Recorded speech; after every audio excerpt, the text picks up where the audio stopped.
Selamat pagi pemirsa, saya Maria Hutasoit akan menemani Anda dengan beragam informasi terkini di antaranya. Petugas kembali temukan 4 korban longsor di lokasi pembangunan PLTA Batang Toru, Tapanuli Selatan. Jelang larangan mudik, ribuan pemudik tiba di Pelabuhan Belawan. Pemprov Sumut akhiri kerjasama dengan Rumah Sakit Marta Friska. Selain cuplikan berita tadi, kami juga akan menghadirkan beragam informasi lainnya. Pemirsa, kita jelang Sumut hari ini pagi selengkapnya.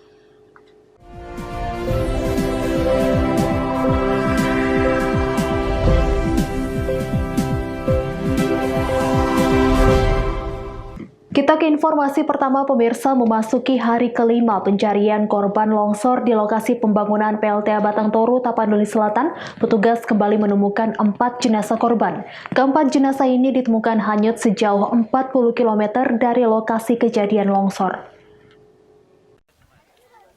4 jenazah korban longsor PLTA Batang Toru ini ditemukan warga mengapung di Sungai Batang Toru, tepatnya di lingkungan 1 Kelurahan Rianiate, Kecamatan Angkola Sangkunur sejauh 40 km dari lokasi kejadian. Keempat jenazah dibawa ke Rumah Sakit Umum Sipirok Tapanuli Selatan untuk dilakukan identifikasi. Kapolres Tapanuli Selatan AKBP Roman Smaradana menyampaikan, keempat jenazah merupakan orang dewasa. 2 diantaranya berjenis kelamin pria, sedangkan 2 korban lagi belum diketahui jenis kelamin karena kondisi jenazah yang hancur atau tidak utuh.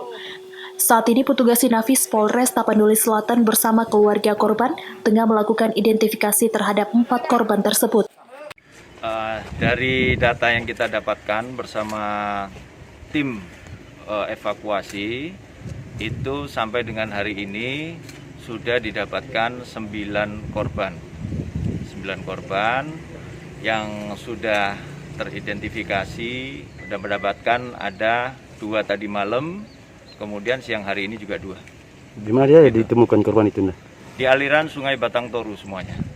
Korban semuanya ditemukan di aliran Sungai Batang Toru? Ya, betul. Untuk korban TKA yang 1 udah ditemukan, Komandan? Itu belum bisa kita pastikan bahwa itu TKA karena kami harus menggunakan scientific identification supaya memastikan bahwa benar itu korban TKA atau bukan. Hingga saat ini petugas sudah menemukan 9 korban meninggal dunia. Dari laporan petugas, sebanyak 13 orang dilaporkan hilang dalam bencana longsor di areal pembangunan PLTA Batang Toru yang terjadi pada Kamis malam 29 April lalu. Azan Sinaga melaporkan untuk Evarina TV. Pemirsa, Pemkot Sibolga bersama Kejaksaan Negeri mengeksekusi 2 bekas gedung sekolah dasar milik Dinas Pendidikan Pemkot Sibolga di Kelurahan Huta Barangan. Gedung sekolah tersebut kini dijadikan tempat hunian oleh belasan kepala keluarga.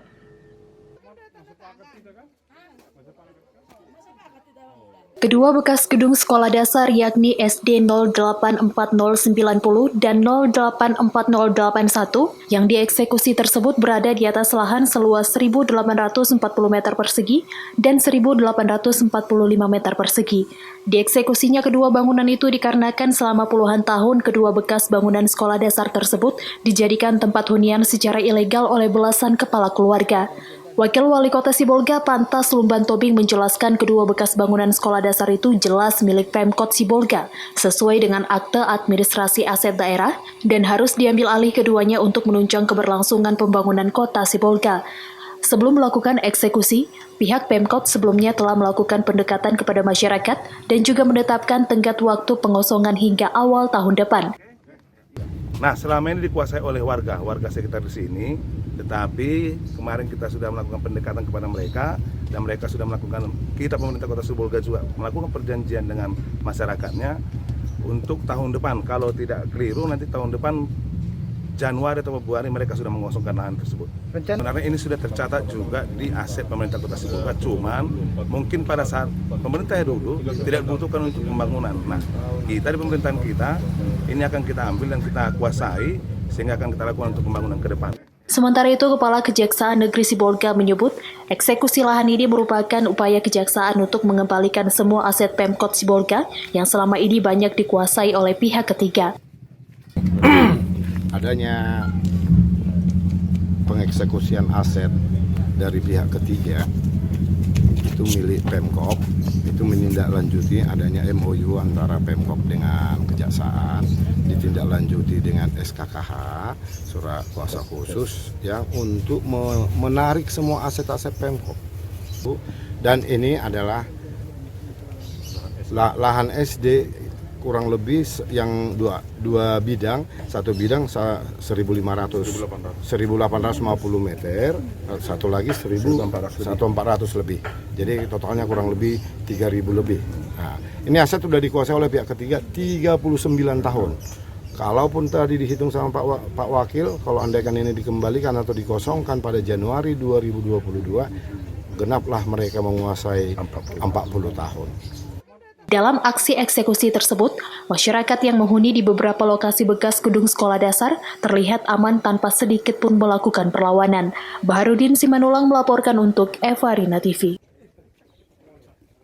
Informasi lainnya pemirsa, harga cabai merah dan rawit di sejumlah pasar tradisional di Kota Medan mengalami penurunan. Hal ini akibat cuaca ekstrim yang melanda sejumlah kawasan di Sumatera Utara beberapa hari terakhir dan jelang Hari Raya Idul Fitri.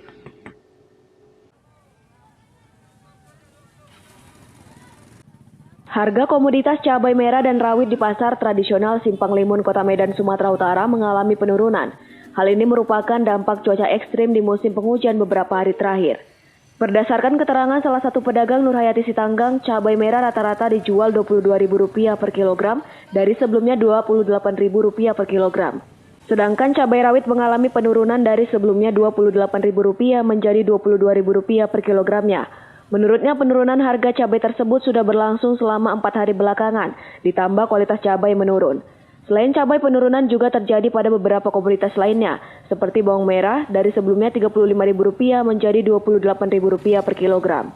Tomat dari Rp12.000 menjadi Rp8.000 per kilogramnya, sedangkan harga bahan pokok lainnya seperti bawang putih, sayur mayur, kentang cenderung stabil. Dengan penurunan harga kebutuhan pokok ini juga mempengaruhi pada penghasilannya sebagai pedagang yang sudah berjualan hampir 5 tahun di pasar Simpang Limun Medan tersebut. Turun bang. Turun ya kak ya? Kak apa saja yang turun kak? Cabai, terus tomat. Kalau cabai sebelumnya dari harga berapa kak? Cabai, harga apa?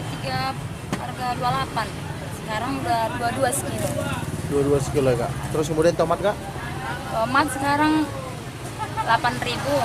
8.000 dari harga 12. 12.000. Kak, untuk yang lainnya terong harga berapa? Terong sekilo 10 bang.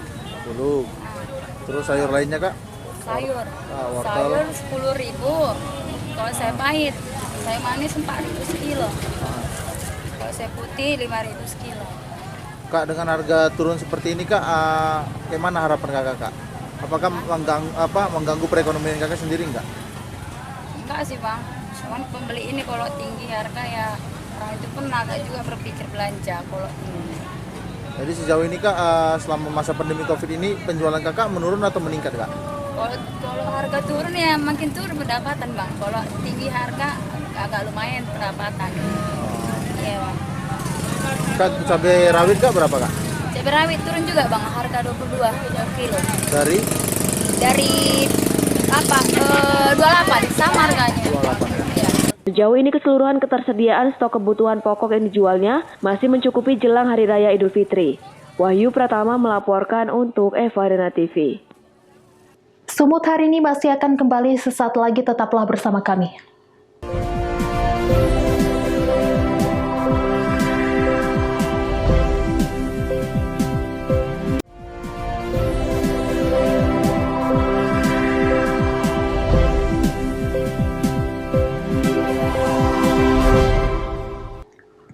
Terima kasih Anda masih bersama kami. Pemirsa, sepekan jelang Lebaran Idul Fitri dan sebelum memasuki larangan mudik, Senin siang ribuan penumpang KM Kelut asal Jakarta, Batam, dan Tanjung Balai Karimun tiba di Pelabuhan Belawan, Sumatera Utara.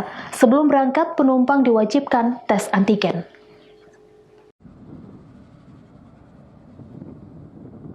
Sepekan jelang Lebaran dan sebelum memasuki larangan mudik, pengguna jasa angkutan laut sudah mulai terlihat saat kapal KM Kelut tiba di Pelabuhan Bandar Deli Belawan, Sumatera Utara. Di tengah pandemi COVID-19 yang sebelumnya penumpang kapal hanya sekitar 400 hingga 700 penumpang, namun kali ini jumlah penumpang mencapai 1.144 orang atau naik 50%. Para penumpang turun tanpa menghiraukan protokol kesehatan membuat kewalahan petugas Satgas COVID-19. Saat ini KM Kelut milik PT Pelni meniadakan mudik lebaran sampai tanggal 17 Mei 2021 guna memutus mata rantai penyebaran COVID-19 pada momentum Idul Fitri.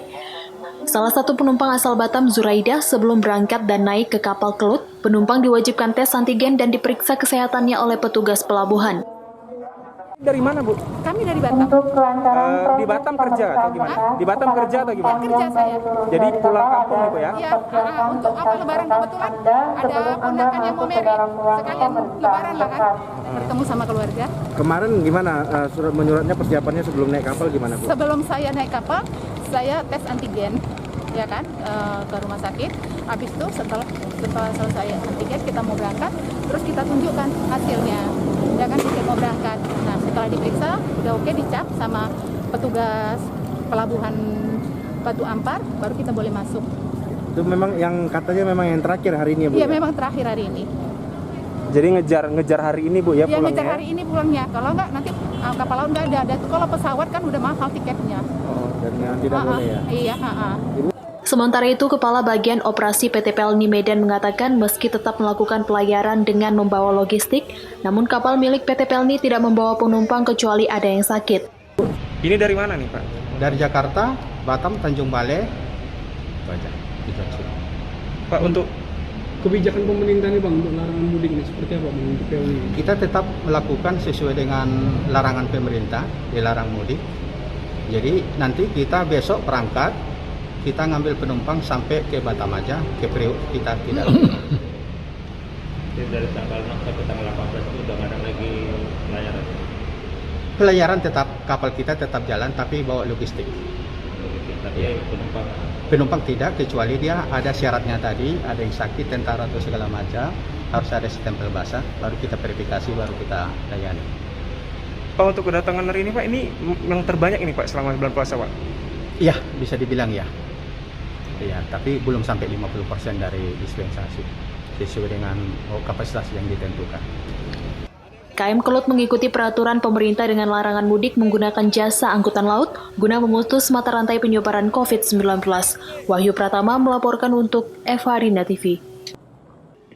Selain itu, pemirsa, pelabuhan terminal penumpang Teluk Nipung, Tanjung Balai, Sumatera Utara belum melayani perjalanan arus mudik masuk dan keluar Indonesia Malaysia.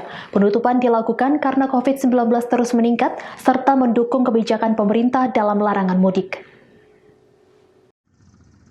Lebaran Idul Fitri tahun 2021 mendatang, Pelabuhan Teluk Nibung Tanjung Balai, Sumatera Utara tidak melayani perjalanan arus mudik antar negara Indonesia dengan Malaysia. Pelabuhan ditutup sejak pandemi COVID-19 masuk ke Indonesia, tepatnya pada Maret 2020 lalu. Negeri jiran juga masih menerapkan lockdown di wilayahnya selama pandemi COVID-19. Ya, saat ini terminal penumpang Tanjung Balai Asahan masih belum menerima arus mudik dan arus balik, dikarenakan sejak tanggal 15 Maret 2020 sejak pandemi Covid kita belum menerima kedatangan dari Malaysia ataupun dari Indonesia ke Malaysia. Sudah kapan tahu rencana atau diterima tuh Bang? Rencana kedatangan kita belum dapat info karena kita masih menunggu informasi dari pihak Malaysia ataupun pihak perizinan yang dari Indonesia sendiri dari KSOP lah. Penutupan layanan penyeberangan pelabuhan Teluk Nibung juga mendukung kebijakan pemerintah tentang larangan mudik guna mencegah penyebaran COVID-19. Wanda Pratama melaporkan untuk Eva Rina TV. Pemirsa, pasca diumumkannya kebijakan pemerintah terkait larangan mudik lebaran, kawasan terminal bus di Kota Sibolga, Sumatera Utara sepi pengunjung. Kondisi ini dikeluhkan oleh sejumlah supir angkutan umum dan pelaku usaha tepi jalan. Sejumlah supir angkutan umum dan pelaku usaha tepi jalan mengeluhkan adanya kebijakan pemerintah terkait larangan mudik Hari Raya Idul Fitri 2021. Kebijakan tersebut juga berdampak pada sepinya penumpang di kawasan terminal Kota Sibolga, Sumatera Utara. Luncuran kebijakan yang dikeluarkan pemerintah tersebut berdampak besar terhadap pendapatan para supir angkutan umum dan angkutan sewa. Bagi para supir, momen Hari Raya Idul Fitri merupakan masa di mana peningkatan pendapatan harian bisa tercapai lebih tinggi. Kebijakan larangan mudik tertuang dalam Surat Edaran Nomor 13 Tahun 2021 yang dikeluarkan Satuan Tugas COVID-19 tentang peniadaan mudik Hari Raya Idul Fitri. Ditujukan untuk mengendalikan penyebaran COVID-19.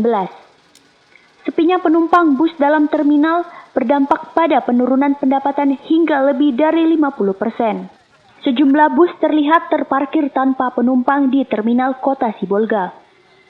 Kepala Agen Angkutan Umum Terminal Kota Sibolga, Ferdinand Hutajulu mengatakan dampak dari kebijakan pemerintah menyebabkan penumpang terminal sepi. Pemerintah diminta untuk memberi perhatian kepada supir angkutan termasuk penurunan omset. Pasti dikarenakan terjadinya lockdown. Jelas kurang 60%, lebih banyak yang berkurang daripada makanya dibilang negatif sampai tanggal 17 lockdown. Dalam surat edaran pelarangan mudik, pemerintah menerapkan sanksi berupa denda, sanksi sosial, hingga sanksi pidana. Pemerintah juga menegaskan bahwa jika ada masyarakat yang nekat mudik akan diberikan sanksi. Rizky Ramadan melaporkan untuk Evarina TV. Sumut hari ini masih akan kembali sesaat lagi, tetaplah bersama kami.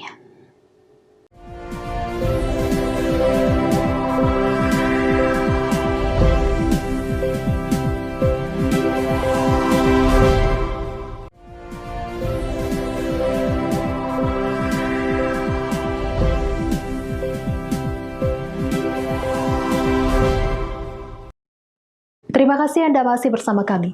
Pemirsa, pemerintah Provinsi Sumatera Utara menghentikan kerjasama dengan Rumah Sakit Marta Friska di tengah masih melonjaknya kasus COVID-19.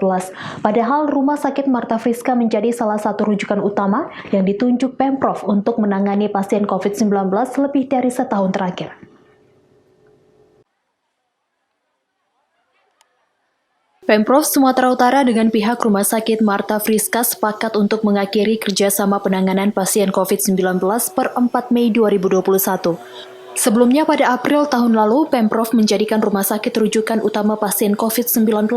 Seluruh biaya operasional rumah sakit ditanggung Pemprov. Rumah sakit di kawasan Multatuli, Kota Medan ini memang sejak awal dikhususkan untuk merawat pasien COVID-19 dengan status darurat sedang dan tinggi. Setidaknya ada 110 ruang isolasi yang disiapkan di sana. Gubernur Sumatera Utara Edi Rahmayadi menyebut kerjasama tersebut